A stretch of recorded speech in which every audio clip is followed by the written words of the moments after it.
Well, love is my decision. I have finally decided to fully activate my innate power of love. And no one else can make that decision for me. And no one else can make that decision for yourself but you. And once we have made that decision to love, it's an idea in our mind, a divine idea. It's time that we drop it from our head down to our heart area where love resides. And then we ask. It's been said, ask and you shall receive. So today, if love is your decision, take a moment to focus up on your heart area and then silently say, inwardly, I ask that the power of love be quickened or strengthened within me. I ask that the power of love be quickened within me.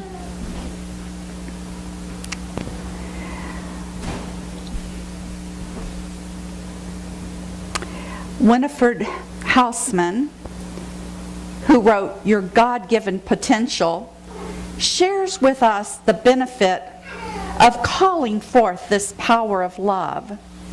She shares with us on page 61 these words: those who are seeking to unfold all the faculties under God's direction can be guided into the right use and development of this power of love. As we let the divine interpretation of love unfold in our lives, we will find that it opens the door to experiences of God's good, above and beyond anything that we ever thought was possible, beyond what we ever thought was possible.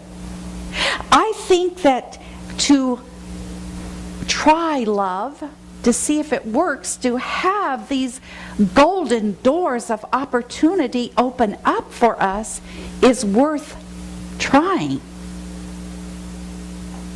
I'm so ready to have those doors of opportunity swing wide for me. How about you? Are you ready? Are you ready?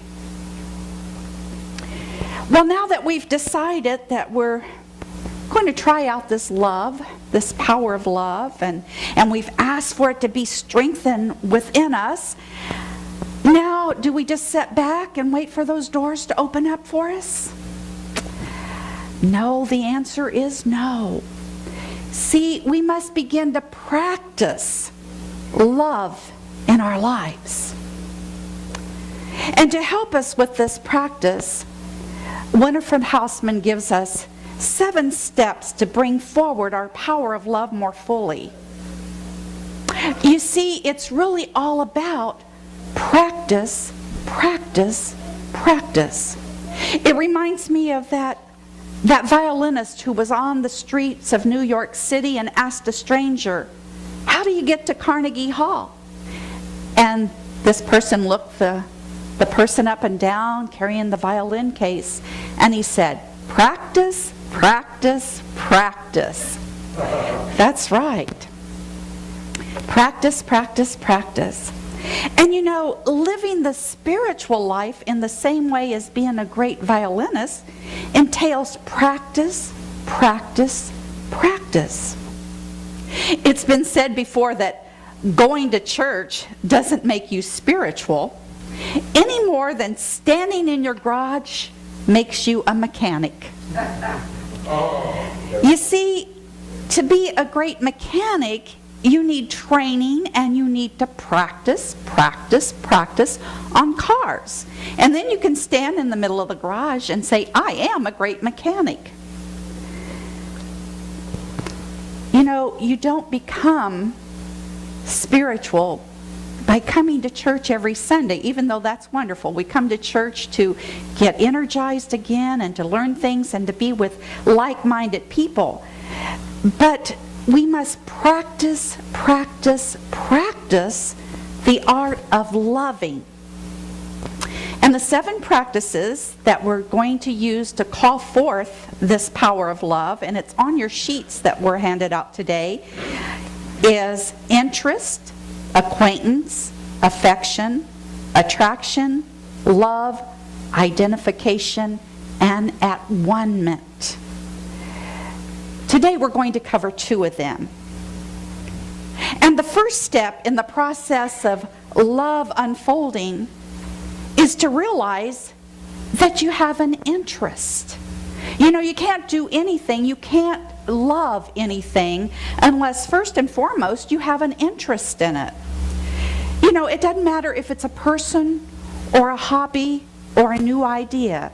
If we don't have an interest, you know, in a new person, maybe after the first date, well, guess what? We're not going to bring forth our love light, are we? And that relationship is probably going to go by the wayside. It's the same way with a hobby. You know, one time I thought, oh, I want to take a class on beading. I looked at all those native beadings that were so beautiful, you know, and the ladies that did it, and I go, oh, that just is so interesting, and I want to do it.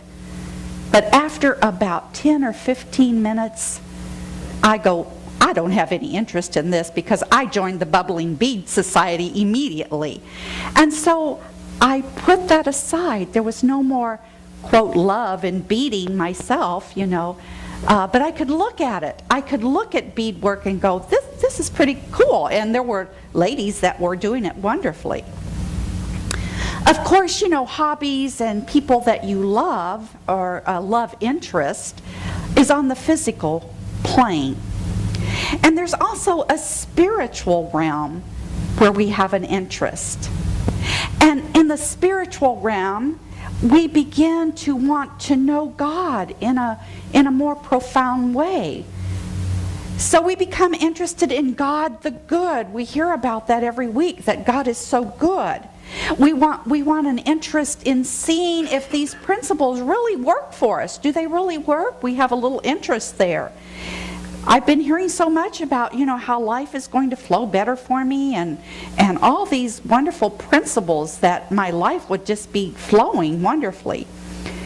And then we've heard too that we begin to see the good in other people. We begin to see the good in situations that sometimes can be challenging. And so we have an interest that we can turn those challenging situations around and be in love. And be in love. And so we go, well, that sounds rather nice. I think that I have an interest in looking at this, God the good.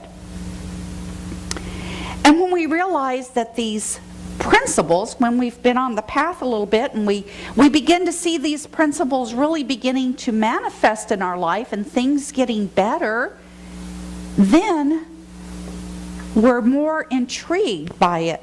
And it brings us to our second step, which is acquaintance. And when we're interested in something, we want to become better acquainted with it. It doesn't matter if it is that love person and you go out on a date and then you go, ooh, I like this person. I'm going to become better acquainted with this person. And so you have several more dates. Then you find yourself spending more and more time together. It's the same way with friendship. You know, you meet a friend and before long you say, hey, you want to go to the movies together? You want to go to lunch? You call them up on the phone because you're wanting more acquaintance with them. And it's the same way with God the good. We begin to love now. We begin to love, and we naturally seek a closer relationship with this source of good that's in our life. And the source of good is God. Again, on page 68, Reverend Hausman has these words to share with us. And she says, our personal experience of God comes first from looking for evidence of His good around and about us.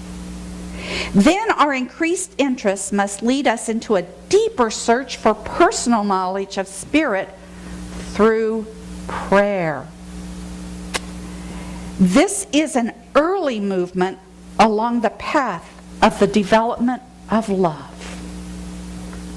So again, it takes practice, practice, practice. At this step, we want to become better acquainted with God, so we commit to setting aside a time for prayer and meditation daily to make that acquaintance with God. It's our fourth principle, if you will. It's the way to connect with God is through prayer and meditation. Well, the other day, I was leafing through the New Daily Words, and by the way, our New Daily Words are in the back for you to buy. And I was flipping through, and I saw this, "Love Thy Neighbor as You Love Yourself" by Sarah McLean, and it really intrigued me because that was exactly what we were talking about last week.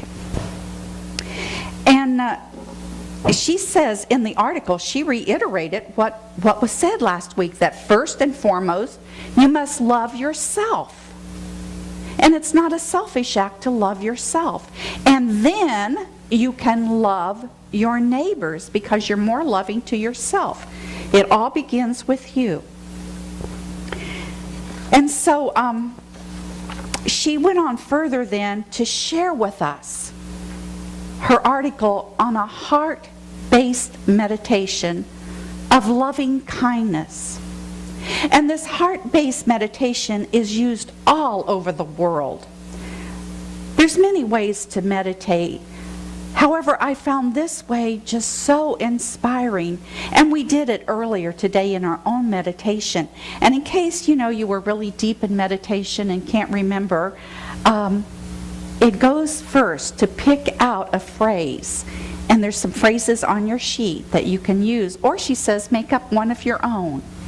And then we go through the process of, first of all, getting into that meditative state by relaxing and breathing deeply and going within. And then bringing forth a person that you just love so much, that's easy to love, and send them that message of loving kindness. And then to pick ourselves and send ourselves loving kindness. That's helping us love ourselves. Then pick someone neutral. That's easy. You don't have any attachments. You don't have any stories. It's so easy to send them love.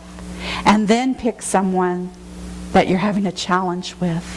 I think we all probably have challenges within our family, sometimes with neighbors even, So pick that person and then send them that loving kindness.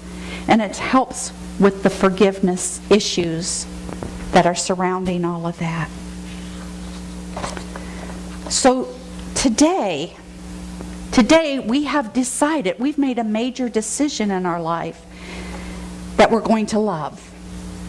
And we've called upon that power to be strengthened within us, the power of love that's already innately within us. And we've shown an interest in thinking this positive way that will begin to open up the doors for us, wonderful opportunities via God the good. And now we're probably thinking, I need practice. The practice of prayer and meditation in my own life, not just Sunday when I come in here.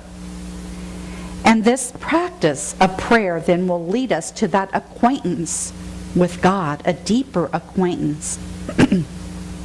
And as we practice this particular loving kindness meditation this week, we'll be ready next week to walk over that bridge of love to the next steps and fully realize our power of love that's within us. And then we will be able to see those doors clearly open up to our good. because we will be at one with God, the final step. So God bless each one of you on your journey this week of practicing.